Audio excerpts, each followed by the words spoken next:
Arratsaldeon. Bidebarrieta kulturgunearen azken emisio online egingo dugu gaur. Datorren asteartetatik aurrera, liburutegiko ekitaldi aretoan berriro elkartzeko aukera izango baitugu. Uztail eta abosturako prestatu ditugu literatura topaketetan eta kontzertuan parte hartzera gonbitatzen zaituztegu. Zuen gustokoak izatea espero dugu. Eskerrik asko hilabete hauetan Bidebarrieta kulturgunearekin jarraitzeagatik. Gaur gure zikloa amaitzeko Domingo Villar idazlea eta Dani Álvarez kazetaria izango ditugu. Buenas tardes. Esta tarde celebramos la última emisión de Bidebarrieta Kulturgunea online, ya que a partir del próximo martes 23 tendremos ya la oportunidad de volver a las actividades presenciales, de vernos cara a cara, de saludarnos al menos. También hemos preparado un programa amplio de encuentros literarios y conciertos para los meses de julio y agosto que esperamos sean de vuestro agrado y podáis compartir con nosotros. Hoy, para terminar, como comentaba, este ciclo extraño online, tenemos al escritor Domingo Villar con su famoso investigador Leo Caldas y a Dani Álvarez, conocido por todos vosotros, porque más de una vez ha participado con nosotros en Bidebarrieta. Sin más, les cedo la palabra y muchas gracias a todos de verdad por haber estado con nosotros durante estos meses. Gracias.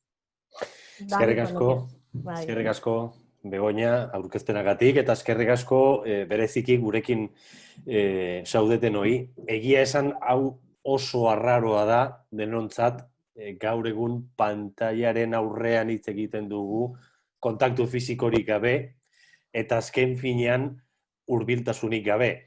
Hala ere, hau literaturarekin gertatzen den bezala izan daitek, ezta? Hau da, liburu bat irakurtzen dugunean ia dago gure buruan, irakurleen buruan eta egilearen buruan. Beraz, jolas virtuala eginez eta horrela egingo dugu gaurko elkarrizketa.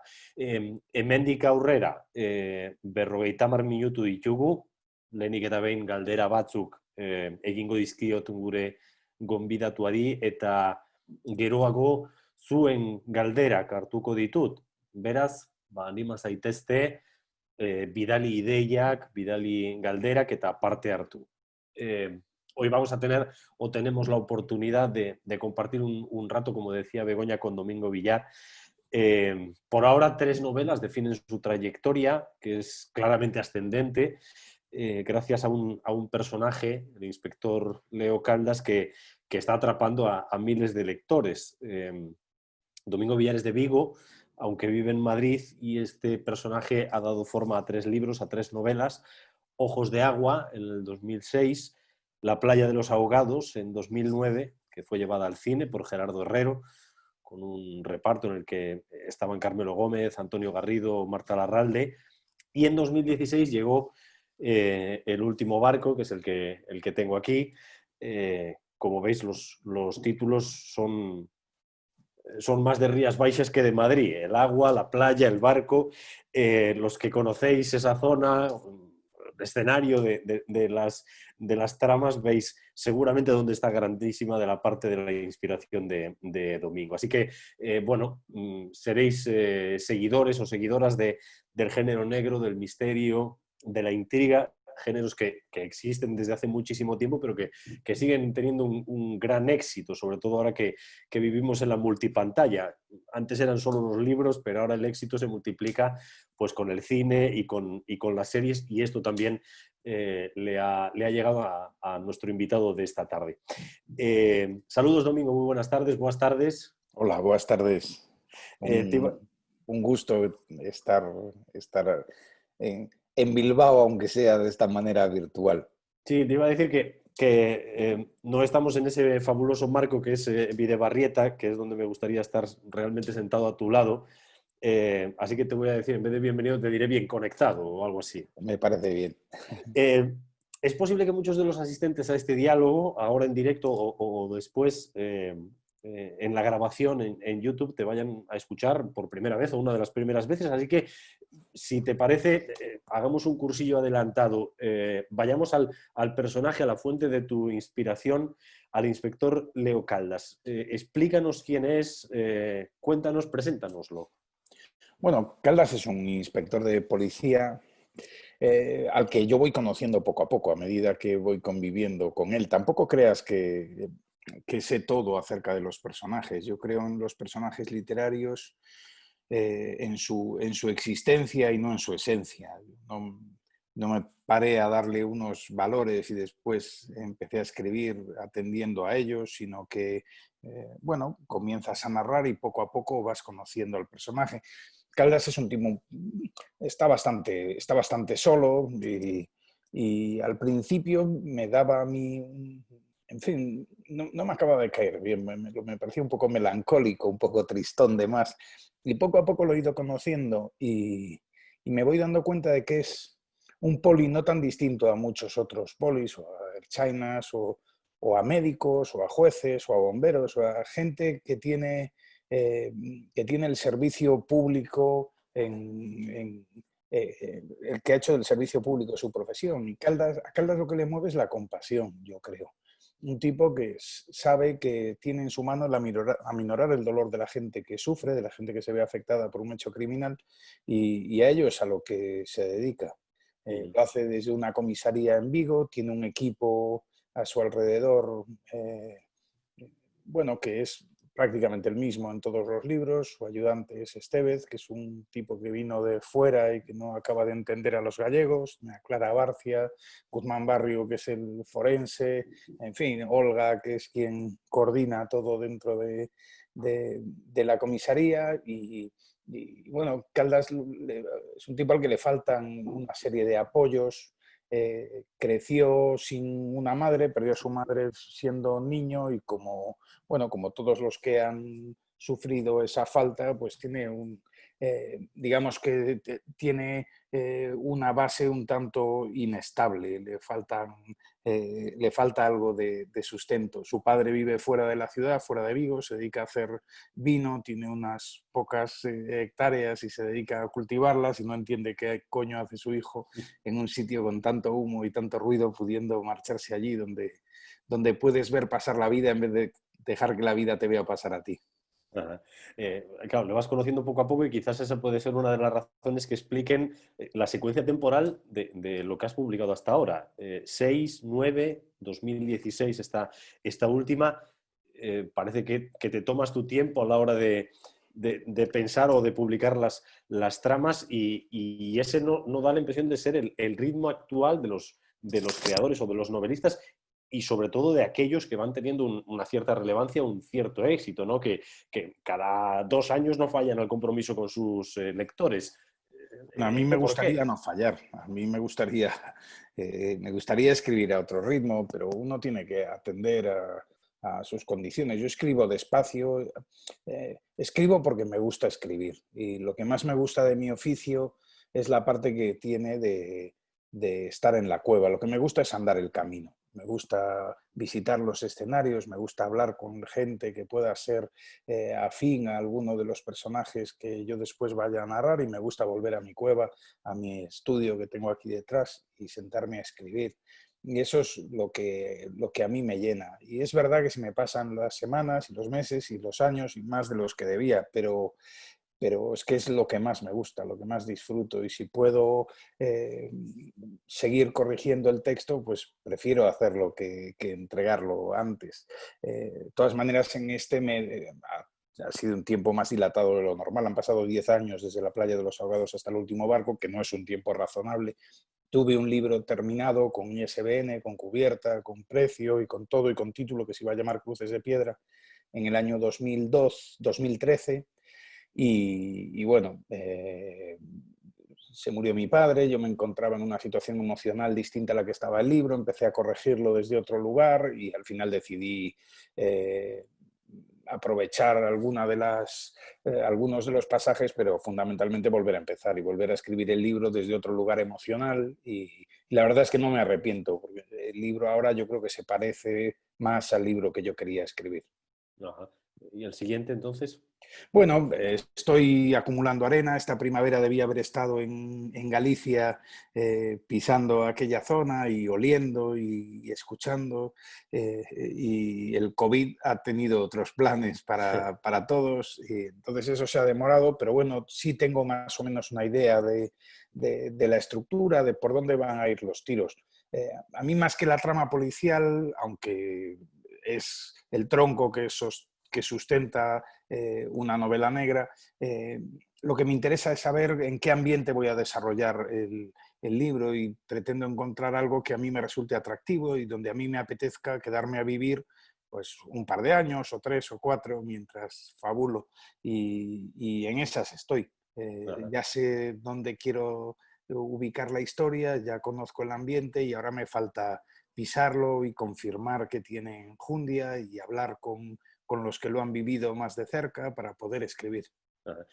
Recuerdo a los que están asistiendo a este diálogo que pueden enviar las preguntas a través de internet para luego hacer una parte final de preguntas con todas aquellas cuestiones que les puedan resultar de interés sobre Domingo, sobre su obra y todo el universo que ha ido creando. Vayamos precisamente a los escenarios, porque claro, tú eres de Vigo, que es una zona que probablemente muchos de los asistentes a este diálogo conozcan en todo su entorno, en el entorno de las Rías Baixas, pues como de vacaciones, de ir a la playa, de ir a comer bien, de ir a beber buen vino, y no lo tengan como un escenario, digamos, lúgubre, donde pasan cosas inquietantes, ¿no? O sea, a ti todos esos paisajes, esas rías bellísimas, ese agua tan fría, ¿te resulta inspiradora para esto? A mí sí, tampoco mis novelas son novelas demasiado lumpen, ni yo me encierro en las cloacas de la sociedad. A mí me gusta más ver cómo afecta a gente que tiene una vida aparentemente normal, cómo se ve afectada por un hecho criminal y cómo eso los modifica y cómo hace que su naturaleza se transforme. Pero Vigo es un sitio, pensaba antes, es un sitio parecido, fíjate, Bilbao no es distinto, ni Donosti lo es, pero si uno cerrase los ojos y pensara que va a escribir una novela negra y pensara en un escenario ideal sin saber cómo es, pues probablemente buscaría un sitio de costa, buscaría un puerto grande por el que pueda entrar mercancía, pondría cerca una frontera que pueda atraer gente, tendría playas tranquilas y un mar que se encabrita, tendría un tiempo que oscilara, que hubiera días soleados, pero que no fuera extraña la lluvia y que no fuera extraña la niebla. La gente, si es un poco desconfiada o por lo menos un poco, sí, no excesivamente abierta con los extraños, pues también ayuda en la narración. Y bueno, no estamos tan lejos. Y si uno cierra los ojos y ve Vigo y dices, coño, y además tienes una orografía sinuosa, en Euskadi también la tienes, verde, montañas, si se come bien y se bebe bien y tal. Y nosotros además tenemos las Islas Cíes cerrando aquello, cerrando el panorama. Es que se parece mucho al escenario ideal que cualquiera cerrando los ojos soñaría para situar una novela negra. Ajá. ¿Quiénes son tus referentes en el ámbito literario? ¿Dirías Bueno, alguno? en el que se refiere específicamente a la novela negra, hay un autor que para mí ha sido fundamental, que es el que a mí me hizo un poco de espoleta, el que me animó a escribir, que es Andrea Camilleri, que es un escritor siciliano maravilloso que se murió el año pasado. Empezó a escribir con 74 años, cuando parece que la gente está condenada a irse a un parque a dar de comer a las palomas. Y él supuso, yo creo que el fenómeno literario más importante en los últimos 40 o 50 años en las letras italianas, con un personaje maravilloso que es el comisario Montalbano, y me enseñó, él como me habían enseñado otros antes, pero que él específicamente, que se podía escribir una novela de género y hacer novela culta y hacerla reflexiva y hacer una novela emotiva y que dibujara la sociedad por fuera y hacerla valiente, pero también que mirase por dentro y que tuviese cierta emoción. En fin, que se podía hacer novela negra sin por ello tener que renunciar a la ambición literaria que puede estar detrás del pulso que nos mueve a todos a escribir. Y él contaba cómo es el mundo desde un rincón que es el sudeste de Sicilia, y leyéndolo yo pensaba, ¿por qué no puedo contar yo cómo es el mundo desde mi currunchiño, desde las Rías Baixas?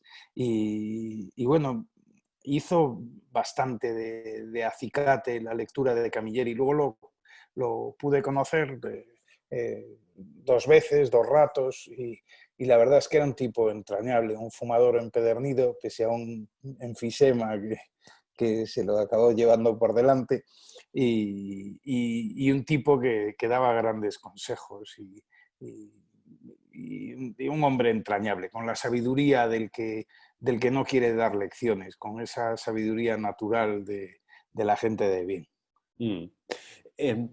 Lo decía antes, ¿no? Vivimos tiempos muy complejos, muy caóticos a nivel mundial, tenemos que comunicarnos a través de las pantallas, sin contacto, ya no hay certezas, ya había pocas en el mundo actual, pero ahora ya no hay ninguna, no sabemos qué nos puede pasar la semana que viene ni siquiera, la gente no sabe si se va a poder ir de vacaciones, si va a poder conservar su empleo.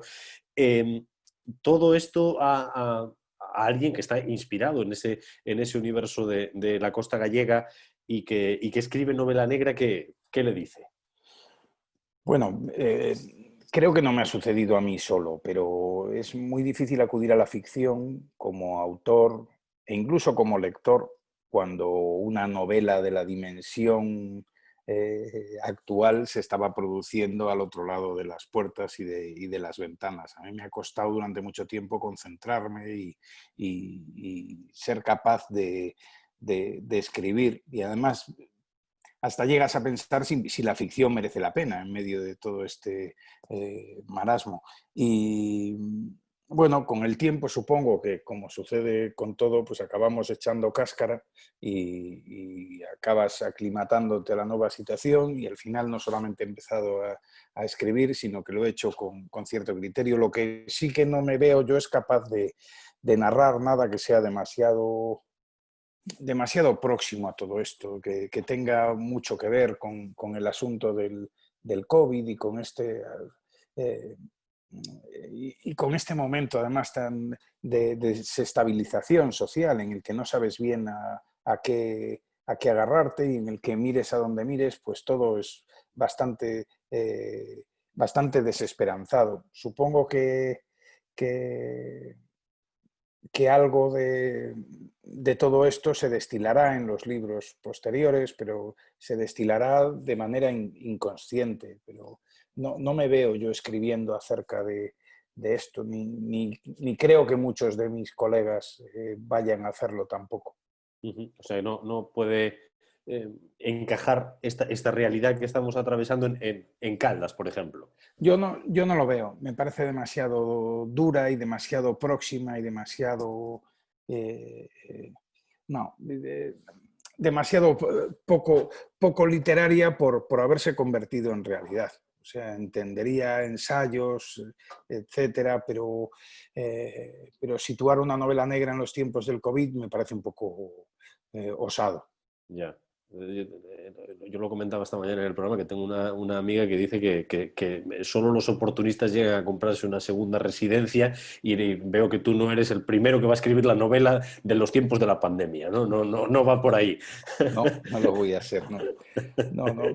Con el tiempo, o sea, pues hombre, Vargas Llosa escribió El amor en los tiempos del cólera, pero estoy seguro de que en medio de los tiempos del cólera, pues Vargas Llosa no, perdón, García Márquez no se habría sentado a escribirlo. Y como veo que eres exigente y no te vale cualquier cosa y no tienes una rutina, pues como tengo que funcionar y cada 2 años sacar una novela, sino que da la impresión de que solo sacas aquello cuando realmente estás convencido. ¿Tienes la impresión de que este género, como yo comentaba antes, ¿no? Que además está viviendo un boom, pues ahora gracias a las plataformas de series, con series inspiradas o no en libros que tienen una temática muy similar, etcétera, que puede llegar a haber un cierto empacho que podemos llegar a estar saturados de historias muy similares. ¿Cómo lo ves, Domingo? Puede ser, no, no me extrañaría. Creo que tenemos además un problema grande y es que nunca fue tan fácil publicar. Hoy en día, pues en lugares como Amazon uno se puede autoeditar y no pocas editoriales están pescando en ese caladero en busca de el nuevo libro que estabilice sus cuentas de resultados y que se venda mucho y que sea un gran éxito. Sin embargo, yo creo que nos estamos quedando sin lectores. O sea, la lectura es un oficio, la lectura exige un trabajo y exige imaginar y pensar y regalar a una historia nuestro pensamiento y nuestra concentración y nuestra reflexión. Y demasiada gente se está convirtiendo en meros espectadores y prefieren no hacer el esfuerzo que supone leer y supone actuar y simplemente disfrutar del producto terminado sin necesidad de aportar nada. Pienso sobre todo en la gente más joven, en generaciones posteriores a la mía. Pero sí es cierto que en estos tiempos de confinamiento creo que va a haber mucha gente que se va a reconciliar con la lectura, que va a volver a encontrar el placer o que ha vuelto a encontrar el placer de abrir un libro y de imaginar y de tener el sueño conjunto con un autor. Pero a la larga creo que va a ser complicado. Y en el caso concreto de la novela negra que me cuentas, pues es posible que si hay demasiada gente imaginando las mismas historias, las historias no son de nadie y están todas orbitando, esperando que alguien les eche el lazo, y sí es posible que haya muchas que se parezcan. Supongo que la clave después está yo creo que en los dos vínculos fundamentales que establece un autor con su lector. Que uno es la voz narrativa, que cuenta la historia y la forma particular que tiene uno de hacerlo, y el otro es la emoción. Bueno, yo no entiendo una forma de emocionar a un lector que no sea escribir emocionado. Y eso es lo que creo que tenemos que seguir haciendo todos y con toda humildad. Y es cierto que están proliferando bueno, las novelas negras en lugares parecidos y no todas las tramas son demasiado distintas, y cuando uno termina una serie en una plataforma, las recomendaciones parecen calcadas, parecen todas muy parecidas, pero bueno, eso también podrían decir de mí los que estaban antes. Recuerdo a los asistentes que pueden hacer preguntas si lo desean directamente a Domingo. Nos mandan una que tiene que ver con los paisajes que mencionábamos antes y sobre los que hablábamos antes. ¿Los paisajes marcan a los personajes de tus libros? Bueno, no cabe duda de que no es lo mismo narrar una historia que sucede en el desierto que narrar una en Islandia o en un lugar como Euskadi o como Galicia. Sí tienen algo que ver. El paisaje que los envuelve y el paisaje humano también. La antropología Cunqueiro, que lo tengo aquí detrás, decía que los gallegos somos seres antropológicamente complejos, crédulos y descreídos a un tiempo y difíciles de desentrañar, y supongo que eso marca, como diríamos allí, marca de carallo en nuestras historias. En ese sentido, ¿te ha pasado que tus lectores se hayan dirigido a ti diciéndote, oh, Domingo, ese sitio que tú describes es tal, porque yo estuve allí y estoy seguro de que lo has trasladado al libro? ¿Te ha pasado eso? No, me han pasado muchas veces, sobre todo porque yo narro las historias en lugares reales. Es verdad que no pretendo hacer un estudio topográfico de la zona y me tomo ciertas licencias, y yo vivo fuera, vivo en Madrid, y voy a mi tierra, huelo, veo, miro, observo y me vuelvo a casa y escribo. Y a veces escribo desde desde una memoria un poco amorosa, digamos que es un poco literatura terapéutica, que me permite estar de vuelta en una tierra que añoro y de la que estoy lejos. Y bueno, como todos los recuerdos cariñosos, pues a veces mienten, pero generalmente mienten para bien. Yo a veces vuelvo a Vigo y miro y digo, joder, me pasé, esto no es para tanto, pero bueno, como es hecho con todo el cariño, espero que se me perdone. Eso en cuanto a los paisajes y a la influencia que tienen en los personajes, pero decías que sueles ir a los escenarios, hablar con la gente, formarte.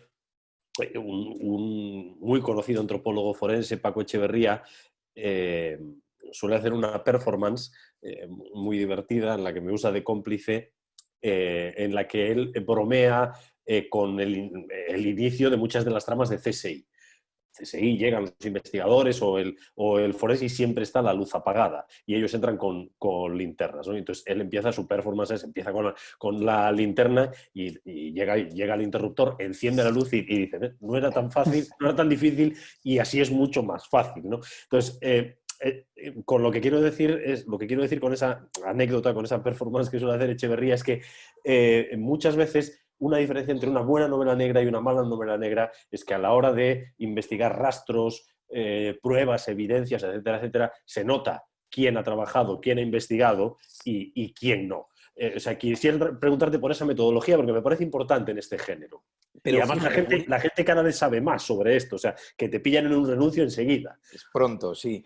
Que es curioso porque, por ejemplo, en este último libro que se llama El último barco y que habla de la desaparición de una mujer que era profesora de cerámica en una escuela de artes y oficios, me documenté hasta la extenuación, o sea, pasé horas y horas con ceramistas, con luthiers, viendo cómo trabajaban la madera o cómo trabajaban los esmaltes o las cerámicas, entendiendo cómo funcionan los hornos, tratando de entender cómo conciben la obra desde que no existe alguien que está trabajando la arcilla y cómo empieza a veces manejándola y algo sale de la mano y se van guiando por el instinto.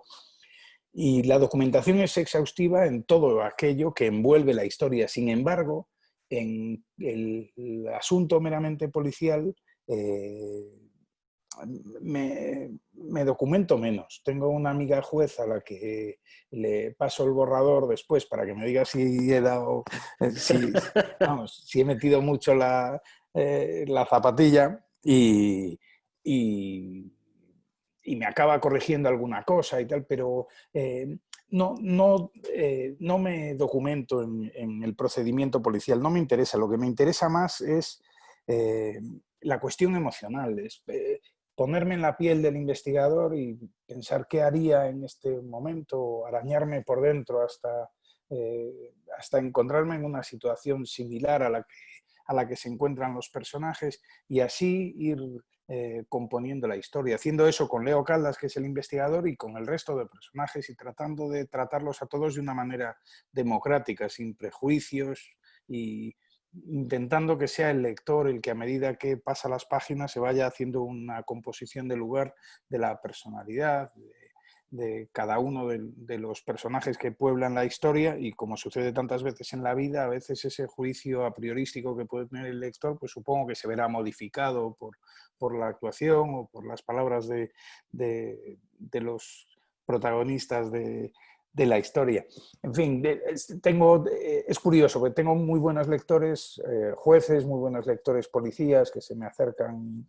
Muchas veces he tenido un club de lectura delicioso con los Mossos de Escuadra y todos me dicen, joder, ¿quién es la fuente policial? Y me dice, porque la investigación es así, es muy, muy fiel, tiene, bueno, está llena de callejones sin salida y de vueltas atrás y de volver a intentarlo y luego de idea feliz, pero como nos sucede a los que escribimos, que en un momento inesperado se te ocurre algo y lo atrapas y luego lo llevas al libro y acaba resultando ser un hallazgo, pues me decían, muchas veces me comentan policías que están tomando una cerveza y pasa un coche y se dan cuenta, les viene un pensamiento condicionado por eso que han visto y resuelven algo que llevaba en su mesa sin tener solución muchas semanas. Ajá. Y en ese sentido, el hecho al que te has referido en varias ocasiones durante la conversación es las personas, su psicología, su estado emocional, cómo se van transformando a lo largo de la historia. Una vez un policía me dijo que en determinadas circunstancias prácticamente cualquier persona podría cometer un crimen o un acto Estoy delictivo convencido. grave. Sí, ¿estás de acuerdo con eso? Completamente convencido. Vamos, yo mismo, y si está en riesgo la seguridad de un hijo mío y la única forma de pararlo es cometiendo un crimen, pues por supuesto que me voy a echar adelante, y en otras ocasiones, pues movido por la desesperación o por la codicia o por la lujuria o por lo que sea, o por la pasión que te arrebate en ese momento, pero no lo veo tan complicado. De hecho, en general son esos hechos criminales los que más me interesan, los que comete gente que aparentemente pues, no está, digamos, predestinada a ser... El que saluda siempre, ¿no? Sí, el de al lado, sí, es un poco como, sí, esa gente que tanto sorprende cuando luego los ven esposados en el vecindario, dicen, pues, si siempre saludaba, si compraba el pan aquí y tal, pues esos son los que me gustan a mí. Ajá. Por ir introduciendo preguntas que nos van entrando, ya que tenemos ahí un diálogo, digamos, a varias pistas a la vez. Pregunta Milagritos, ¿cuánto tiempo dedica diariamente a escribir? ¿Se permite tiempos o días de descanso? Sí, bueno, uno es que está escribiendo todo el rato, porque te llevas el texto en la cabeza a los paseos que sirven para descansar, en realidad no son tiempos de desconexión, sino son más tiempos de vueltas. Yo fundamentalmente escribo de noche, cuando la casa se queda más tranquila, es cuando empiezo a escribir y empiezo a las 10:30 o a las 11 de la noche y escribo hasta las 2 o las 3 de la mañana, duermo por la mañana, corrijo lo escrito de noche y tal. Hay momentos cuando la escritura es más intensa, cuando estás... no sé por qué sucede, pero los finales de los libros se escriben a más velocidad que los principios y también se leen a más velocidad que los principios. Son las mismas páginas, las mismas letras, pero todos leemos, por lo menos en este tipo de novelas, las resoluciones nos duran, las últimas 100 páginas nos duran mucho menos que las 100 primeras. Y también sucede cuando los estás escribiendo. Y en ese momento sí que escribo mucho más tiempo, no sé, 8, 9 horas, 10 horas, pero me permito espacios de descanso, y además hay semanas e incluso meses en los que por mucho que te sientas y le das vueltas, pues no sale nada que encuentres que sirva de verdad. Yo tengo la costumbre de leer en voz alta todo lo que voy escribiendo, y cuando estoy escribiendo bien, las razones que encuentro para saber que estoy escribiendo bien siempre son más musicales que literarias. Tienen que ver con el ritmo y tienen que ver con la cadencia. El escribir en gallego me ayuda, pues una lengua con una eufonía maravillosa, y yo creo que de las lenguas latinas, pues con el italiano y con el portugués de Brasil, pues es la que tiene una sonoridad más hermosa y te crea la fantasía de estar haciendo lo mejor de lo que lo estás haciendo realmente. Antes, en una de tus primeras respuestas, cuando hablábamos de la pandemia, te he notado un cierto pesimismo, pero no sé si es la típica niebla que va siempre en el pack de la personalidad de los gallegos o qué, sobre el futuro de los lectores, del libro, de que pueda haber una cierta distancia, o a lo mejor con una sociedad cada vez más acomodada, hacer el esfuerzo de leerte una novela de 500 páginas, pues no todo el mundo está dispuesto a hacerlo. ¿Eres pesimista en este sentido? Sí, soy pesimista no en el corto plazo. Yo tengo un hijo de 15 años y un hijo de 14 años que han sido niños lectores y son adolescentes que han abandonado completamente los libros. Yo me recuerdo a su edad devorando libros, pero entiendo que no tenía las alternativas de ocio que tienen ellos, y yo creo que el hábito lector exige ser trabajado y exige una concentración, una reflexión y una calma que es casi opuesta a esta vida llena de estímulos vertiginosos a las que se ven sometidos ellos y, bueno, y también yo. O sea, es muy difícil escribir con un móvil que se va iluminando y que te va mandando mensajes, y leer, pues tienes que apagarlo todo y centrarte en leer. Y yo creo que les va a costar después volver al carril de los lectores. En eso sí soy bastante pesimista. Como te decía, no lo soy tanto a corto plazo. Creo que este tiempo de confinamiento habrá hecho a mucha gente que había perdido el hábito lector y que nos estaba poniendo los cuernos con series de televisión, que por otro lado una serie de televisión permite conocer a los personajes por dentro y por fuera, un poco como una novela, y permite la observación reposada, y permite que todo vaya más despacio. Y yo creo que segrega una endorfina parecida a una serie que te está gustando a la que segrega una novela que te atrapa. ¿Estás deseando volver a casa para leer otro capítulo, o estás deseando volver a casa para ver otro capítulo de esa serie que te está gustando? Y creo que muchos de esos lectores, como no han podido estar 12 horas al día viendo series de televisión, pues se habrán acercado otra vez a los libros y a encontrar el placer de leer, y creo que a corto plazo para la comunidad lectora esto va a resultar beneficioso. Sin embargo, sí creo que la perspectiva dentro de 20, 25 años va a ser bastante catastrófica para los que nos dedicamos a escribir. Sobre esto, claro, entiendo que tienes hijos que están precisamente Sí, ahora 14, 15, adolescentes. sí. Lee el de 7 y los otros no leen. Ya, ya. ¿Y percibes que la capacidad de atención de esta nueva generación es inferior a la de la nuestra, que podríamos estar tranquilamente hora y pico leyendo? No lo sé. Los estímulos son distintos. Son capaces de atender a una play en la que está sucediendo una cosa y a la vez ver un mapa y ver tal, y son capaces de atender a varios estímulos a la vez, pero ninguno de ellos implica reflexión, concentración y pausa, que es lo que yo creo que no hay. Ya. Te pregunta Pedro, ¿cómo se puede escribir el sonido insistente de una sirena policial? Bueno, apagando la sirena y buscando a las personas que hay detrás de la placa, y buscando un poco de silencio. Lo que es complicado escribir escribir novela negra en tiempos del móvil es una tarea complicada. Es un salto de equilibrista sin red. Nos complica mucho la historia a los que escribimos investigaciones policiales, porque hoy prácticamente todo son cámaras o IPs o marcaciones, triangulaciones de teléfono, seguimientos a través del teléfono.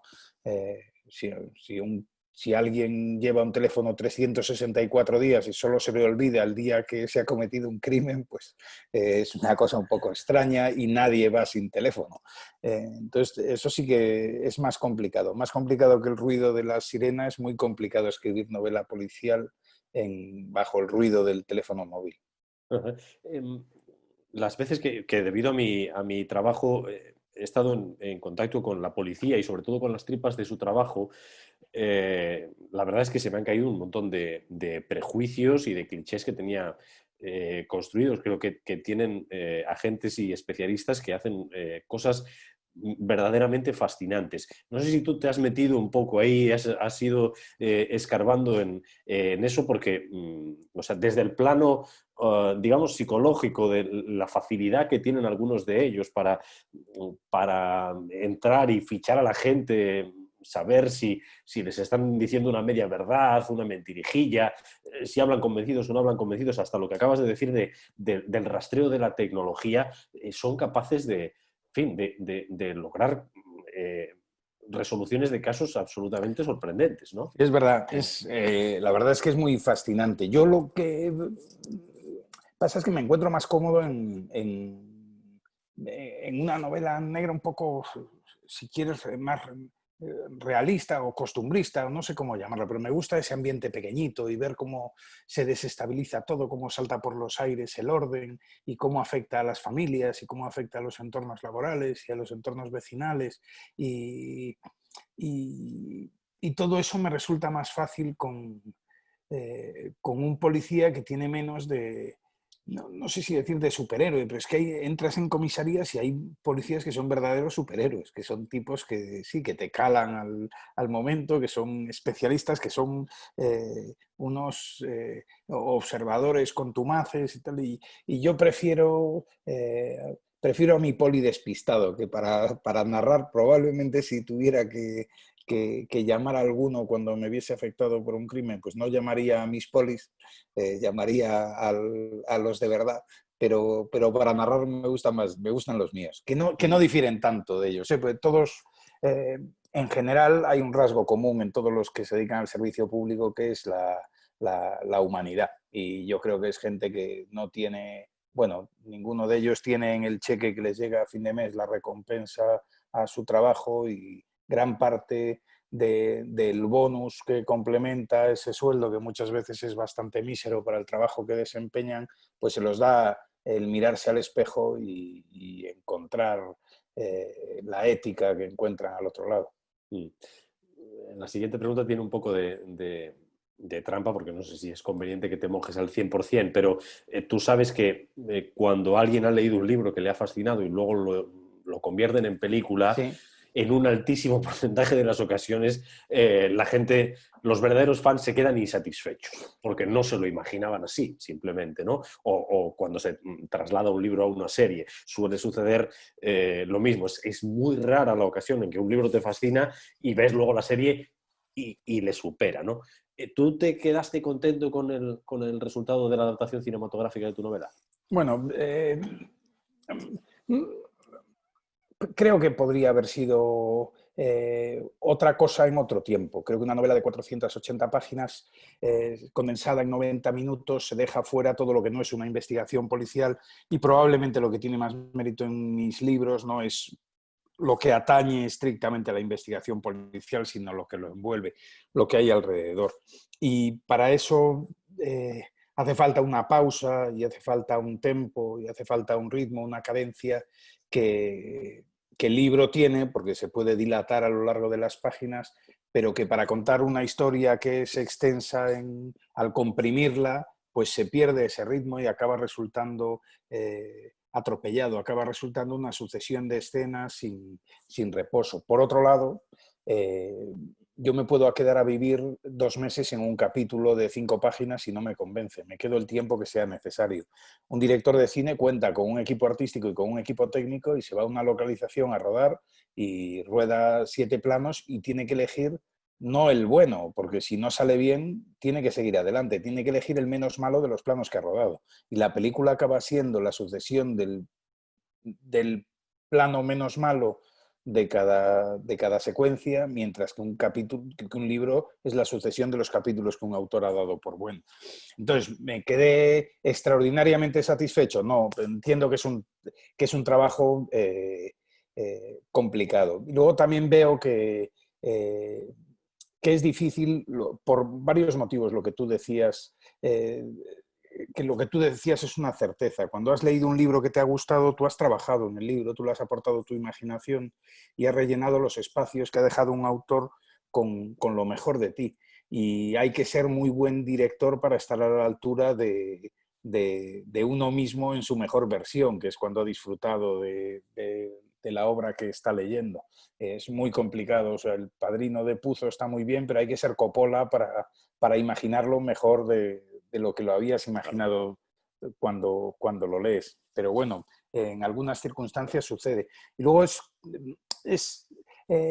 extraña también la traducción, porque los libros generalmente cuentan lo que le pasa a la gente por dentro. Un libro, lo importante de un libro es lo que los personajes sueñan, sienten, desean, piensan, temen, sospechan, y un guión cinematográfico es lo que la gente hace y lo que la gente dice, es lo que tienes que poner allí. No puedes escribir Caldas llegó recordando los días, tal, pues no puede ser. Caldas entra y saluda. Y no puedes contar todo eso. Y entonces la traducción no siempre es fácil, no siempre es sencilla y además no siempre es posible.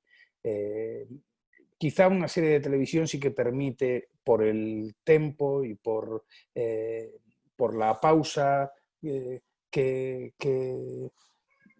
se puede emplear, sí que puede permitir contar cómo son los personajes por dentro, contarlo de otra manera. A veces estás viendo una serie y aparece un personaje como cuando estás leyendo una novela, sabes más o menos qué va a pensar o qué va a decir.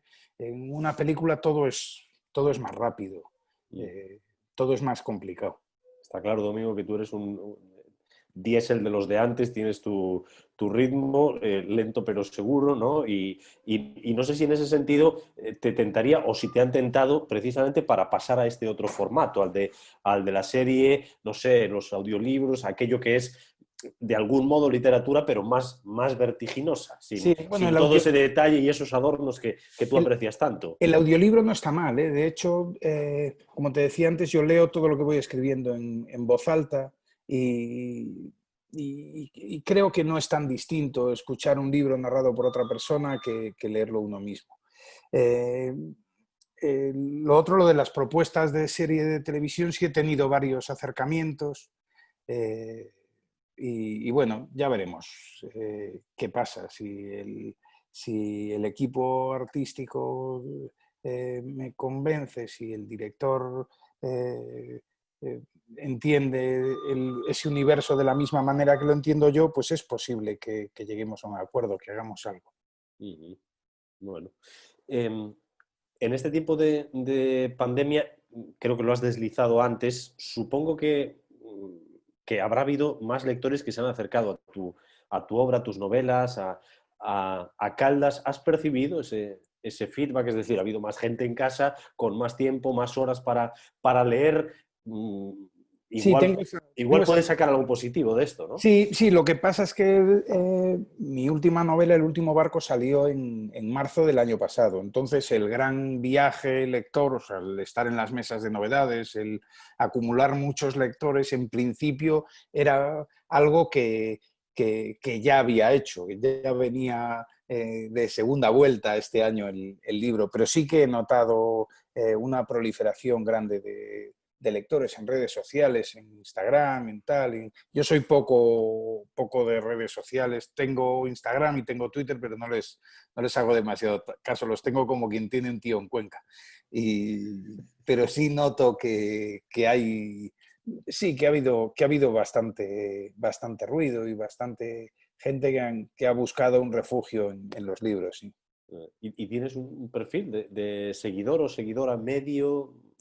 Bueno, no sé, yo a mis amigos que se van separando y tal, que no son pocos, siempre les digo que se dejen de Tinder y que se apunten a un club de lectura, que casi todos son mujeres y que bueno, que seguro que encuentran algo, y además en gente que le gusta los libros como a ellos. Lo digo a mis amigos a los que les gusta leer, pero yo creo que el perfil medio del lector son ya más de 40 años o así y fundamentalmente femenino. Yo creo que un 70% o así la población lectora es femenina. Asoma con frecuencia en tu forma de hablar la coña y la retranca gallega. ¿En tus novelas qué espacio tienen o qué papel juega? Bueno, tienen un poco, aunque intento refrenarlo, porque a veces me da no sé qué estar narrando algo que es demasiado... bueno, que alguien lo está pasando mal y parece que te estás cachondeando de la circunstancia, pero a veces no se puede evitar. Yo creo que son algunas de las cosas que nos ponen en la chepa en Galicia cuando nacemos, pues son la retranca y las dudas que nos tienen, que tienen amargados a los de alrededor. Y bueno, convivo, pero sí, no renuncio a que haya espacios para cierta hilaridad. Tengo un personaje que se llama Estevez, que vino de fuera, es aragonés y está en Galicia, y que me permite contar cómo es Galicia, porque lo ve un recién llegado y es un tipo que, al margen de que bueno, de que a mí me permite contar cómo es mi tierra sin necesidad de grandes, de grandes discursos. O sea, él lo que no entiende lo pregunta y los demás personajes van saciando su curiosidad, y a medida que lo hacen, pues yo voy saciando la curiosidad, o por lo menos informando al lector de cómo son las circunstancias de mi tierra, al lector que no las conociera, y no lo hago de una forma redundante, pues escribiendo en gallego y hablando de Galicia. Si un narrador contase cómo son las artes de pesca, pues resultaría completamente redundante, resultaría fuera de lugar. En cambio, así lo puedo hacer con naturalidad. Pero además de eso, bueno, él tiene ciertos encontronazos con los gallegos que no responden de la forma expeditiva que él exige, y bueno, y se va sucediendo, pero lo tengo que refrenar. En la última novela le da un poco de dolor, lo he tenido con dolor de espalda, porque se apodera del libro. En cada pasaje, pues cada vez que alguien contesta con una pregunta, interviene y se cabrea y tal, y lo tengo que refrenar porque se apodera del libro. Entonces, no es un tópico, ¿no? O sea, yo creo que en general los tópicos esconden verdades rotundas. O sea, acaba siendo... hombre, puede haber un poco algo de cliché y tal, y siempre hay excepciones, pero vamos, en general, o sea, te lo dicen tengo una amiga, esta amiga juez que me corregía, bueno, que echa un ojo al manuscrito y me cuenta que he metido un poco la pata y tal. Me contaba de un interrogatorio a unos gallegos, bueno, a los testigos que estaban allí, y claro que el abogado había venido de fuera y preguntaba, decía, entonces, sí, bueno, más o menos, entonces las respuestas eran así. Y claro, ese cabrero le decía, señoría, que no me contestan. Y la juez le decía, tranquilo, letrado, que yo les entiendo. Sí que le contestan, el que no lo entiende es usted. Y bueno, así, en fin, es lo que es, que vamos a ver. Bueno, eres de allí, pero ahora vives en Madrid, no sé cuándo tienes pensado volver. En cuanto abran la puerta... En cuanto abran la puerta. Sí. Pero no tendrás represalias, porque ahora dicen que está creciendo la madrileñofobia y... Pues no lo sé. Yo, bueno... llevas salvoconducto, ¿no? En tu caso. Espero que sí, o Alvariño o algo. O un cartón de Winston para el que me pare. Algo habrá que llevar. Bueno, Domingo, pues vamos a ir cerrando este diálogo que se agota el tiempo, pero la verdad es que ha sido muy, muy agradable, se me ha pasado volando. De hecho, casi todas las preguntas que tenía pensadas, pero que se me iban ocurriendo media docena más a medida que íbamos hablando, y espero que la próxima vez podamos coincidir ya en persona, con cierto contacto, dejándonos restos de ADN o lo que sea. Vino mediante. y que las personas que nos han seguido o que lo vayan a ver después tengan también la oportunidad de estar en contacto contigo, porque es evidente que tienes una base de lectores que está en expansión, y además razones hay. Eso sí, tienes que darles más alimento, que está bien tomarse su tiempo, pero... Sin empujar, Dani. Domingo Villar, muchísimas gracias. La próxima con el libro dedicado, ¿de acuerdo? Cuenta con ello. Muchas gracias a ti, Dani, y un saludo muy cariñoso a todos los... No sé cómo se llama esto, no son telespectadores, pero espectadores, videoespectadores. Eso es, videoespectadores, sirve perfectamente. Abrazos, Domingo, suerte. Igual, hasta luego. Eskerrik asko bide barrietari, eta eskerrik asko guztioi. Beste bat arte.